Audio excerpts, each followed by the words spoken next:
کشف کی next episode پہ آپ دیکھیں گے کہ متی اللہ تو کشف کے ساتھ وہ کانٹریکٹ کرنے کے بعد یہ سوچ رہا تھا کہ اب سے وہ کشف کے اوپر قبضہ جما چکا ہے۔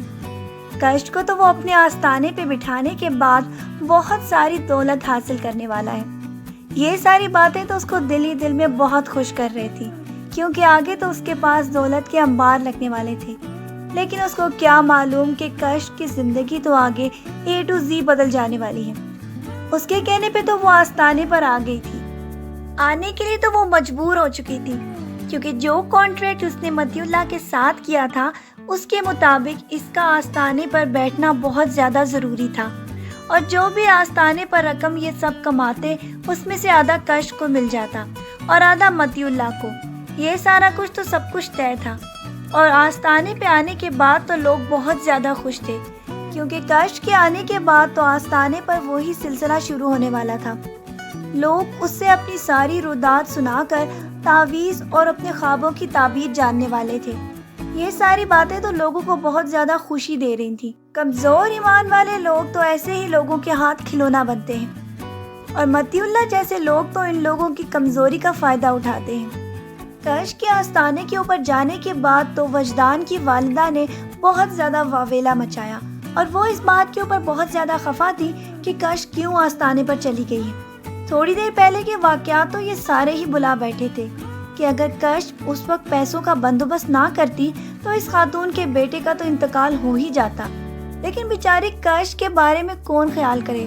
وجدان کو بھی انہوں نے اتنا زیادہ بھڑکا دیا تھا کہ جب وہ آستانے پہ جانے کی وجہ سے بہت زیادہ غصہ ہوا اور کشف سے یہ کہنے لگا کہ وہ لوگ یہاں سے چلے جائیں گے، اور کشف نے یہ کہا کہ میں تو بہت زیادہ مجبور ہوں، میں تمہارے ساتھ نہیں چل سکتی، مجھے تو آستانے پر جانا ہی ہوگا۔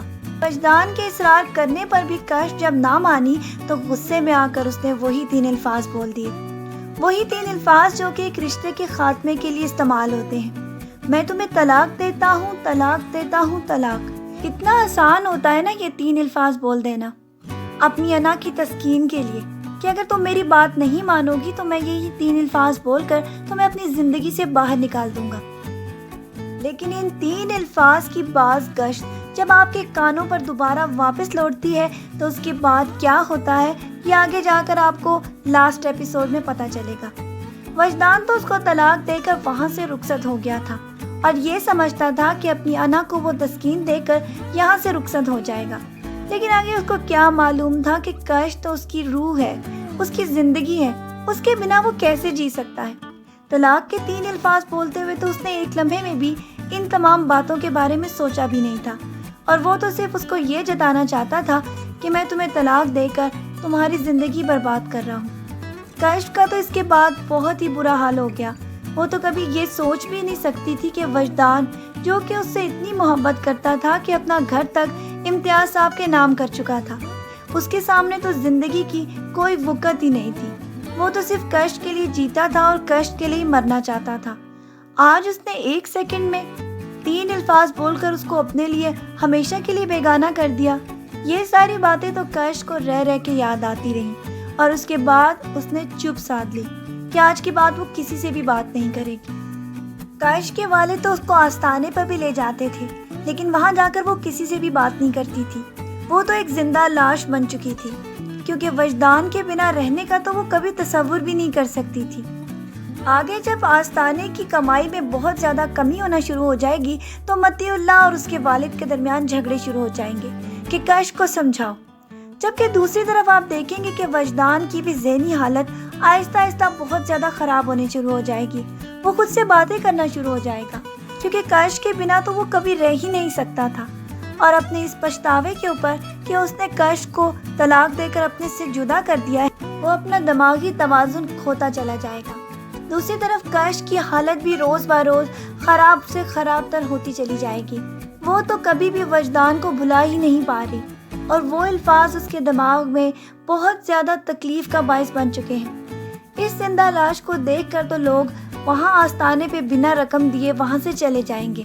اس کے والد بھی اس کو سمجھانے کی کوشش کریں گے کہ جو ہوا ہو گیا، اب آستانہ کیسے چلے گا، اس لیے تم اپنے آپ کو سنبھالو۔ جبکہ دوسری طرف آپ یہ دیکھیں گے کہ زویا کو تو موقع ہی مل جائے گا۔ وجدان کی بگڑتی ہوئی حالت کی وجہ سے وہ اس کی والدہ کو اس بات کے اوپر لے آئے گی کہ وہ اس کے والد سے جا کر اس کی شادی کی بات کرے۔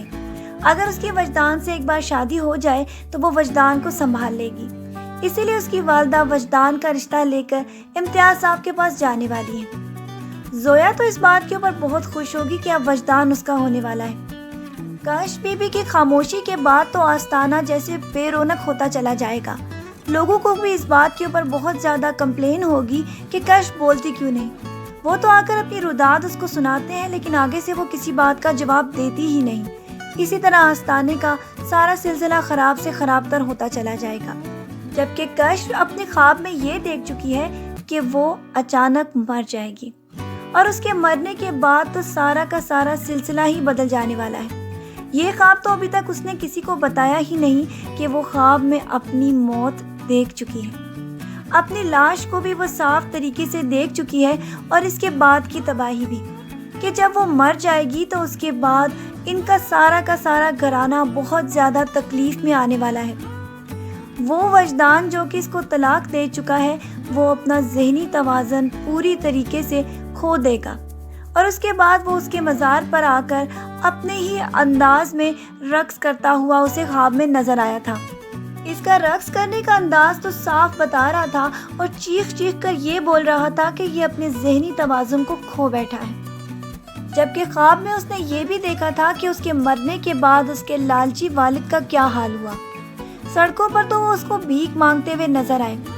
یہ باتیں جاننے کے بعد اس نے کسی کو بھی اگلے دن اس بارے میں نہیں بتایا کہ وہ خواب میں اپنی موت کے بعد گھر کی تباہی دیکھ چکی ہے۔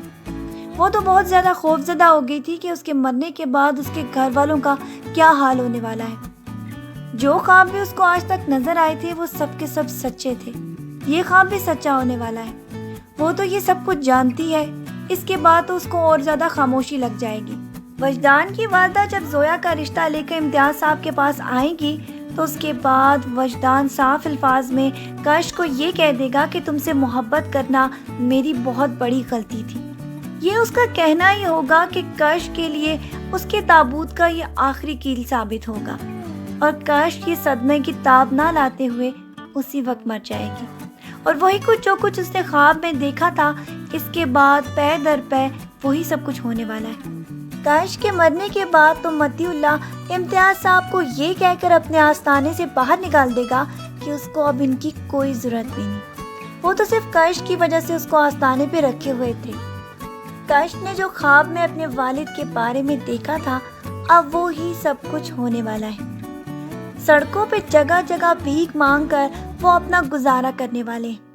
یہی سب کچھ تو وہ بول چکی تھی کہ میرے بعد سب کی تباہی آنے والی ہے اور کش کے مرنے کے بعد تو وجدان کی اتنی بری حالت ہوگی کہ وہ اپنا ذہنی توازن کھونے کے بعد وہی سب کچھ کرنے والا ہے۔ وہی آستانے کے اوپر رقص جو کہ اس نے خواب میں دیکھا تھا اب وہ حقیقت ہونے والا ہے۔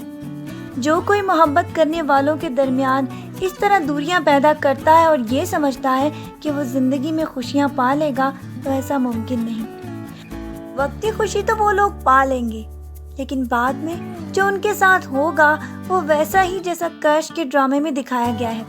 آپ کو یہ پرومو کیسا لگا اپنی رائے سے ہمیں ضرور آگاہ کیجیے گا اور اگر آپ کسی اور ڈرامے کے پروموز بھی دیکھنا چاہتے ہیں تو کمنٹس میں ہمیں اس کے بارے میں ضرور بتایا کریں۔ اپنا ڈھیر سارا خیال رکھیے گا بہت ساری دعاؤں کے ساتھ۔ اللہ حافظ۔